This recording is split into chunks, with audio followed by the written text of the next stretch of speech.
like many of you this week, I decided to buy a Mega Million ticket to see if I could win the $1.2 billion. Like all of you, I did not win.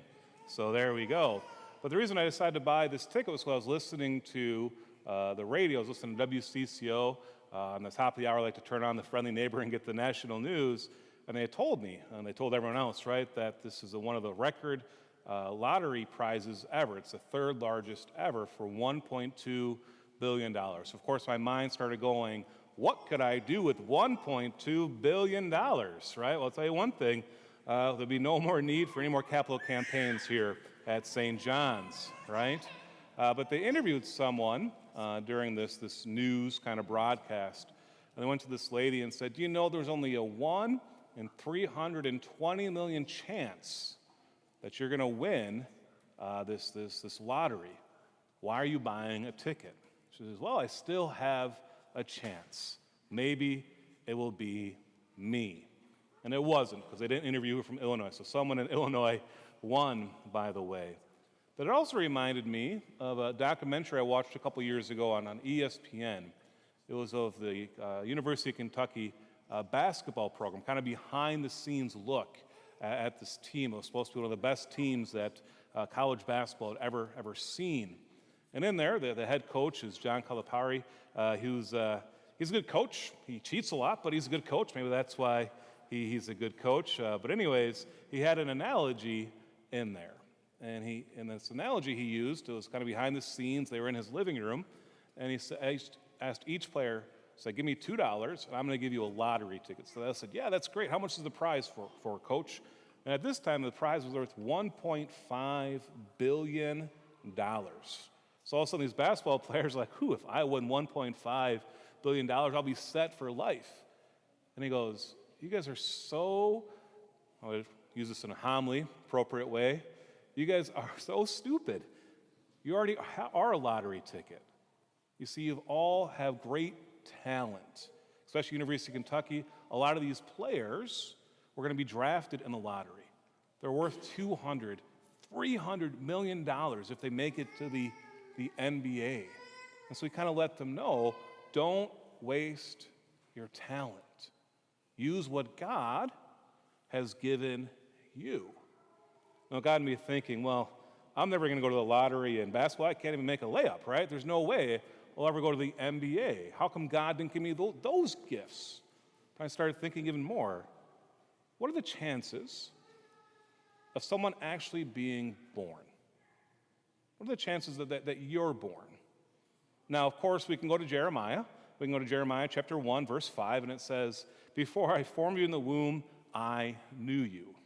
We're all part of God's plan. We know this. We can go to Ecclesiastes chapter 3.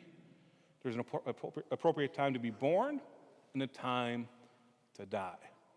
But like statistically speaking, if we want to get into some science here and some math, what are the statistics for us actually to be born, to win that lottery of life? A couple years ago, there was a talk by Tony Robbins. I didn't listen to it, but I saw it in an article. He said it's a 1 in 400 trillion chance. Guess what? That number, way too low. It's actually much, much greater number. That's so off. There's another one. It was a Buddhist analogy by some Buddhists that kind of tell this story. Imagine that there's only one turtle in the ocean, and you throw a life preserver in the ocean. When that turtle comes up for air, it'll fit through that little circle of the life preserver. That's the odds for you being born. It's kind of the analogy they use, which is 1 in 700 trillion. Guess what? That number, way too low for the statistics and the odds of you actually being born. Let's use another analogy, because it's a number I can't even pronounce of how big it is. The article I the article that I read, he said if I actually write down all the numbers for the statistics of you being born would take up 11 books just for this number.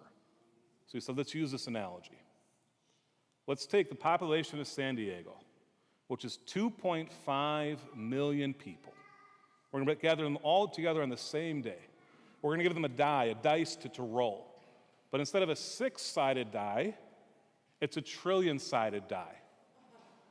They all roll that die, and 2.5 million people come up to the same exact number, whatever number that may be, 750,428,222. If they all roll that number, that is the statistics for the chances of you actually being born. Do you think we've won a lottery? We've won the lottery of life, this gift that God has given us. We truly, as this article ended with, we truly are a miracle. What we're called to do is live in that way as well.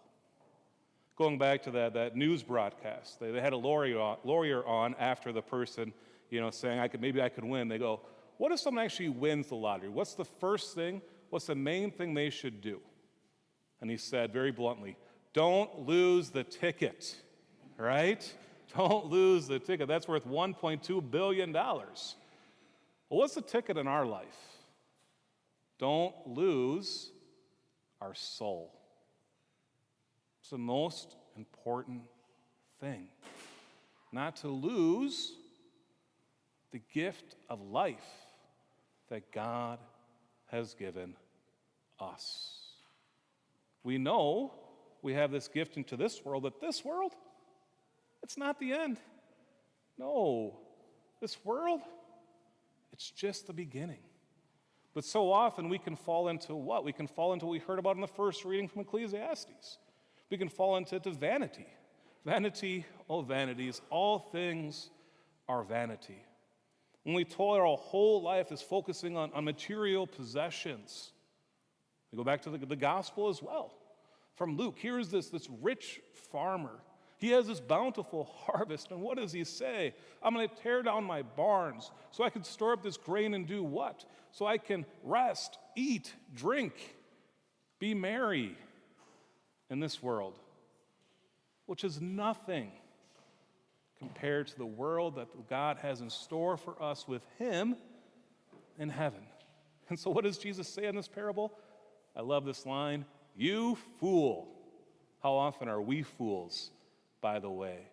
Toiling away for worldly possessions, being so concerned about the things that we have, how much is in our bank account? Do we have enough in our 403(b) or whatever it may be? We get so concerned, we almost make that what? We almost make that our God, this earthly treasure. And what are we forgetting about? This heavenly treasure. This gift that God has given us. So he's given us the gift of life, which in itself is it's better than winning $1.2 billion. He's given us this. He's claimed us as his own if we've been baptized. We've been claimed now as his children, his beloved children. And all we have to do now, it sounds easier than it really is to follow his will, is to serve him, and to receive the grace that he wants to give us, to go to him in prayer, to go to him in the sacraments, to continue to build up this heavenly treasure, which all it takes is us going to him and saying, Lord, I desire to serve you above everything else. I will put this vanity to the side. I'll stop worrying about this earthly treasure. Because it's only you that I long for. It's only you that I care for. And when we do this, then what are we going to have? Life. Life eternally with him. It will be better than just sitting there drinking, being merry. It'll be instead us being one with God and him one with us, and giving us all that we need. That complete gift of his love with nothing blocking it. Don't waste the gift of your life. Don't waste this lottery that you've won. Come to God. Build up this treasure in him, and he will give you life eternally.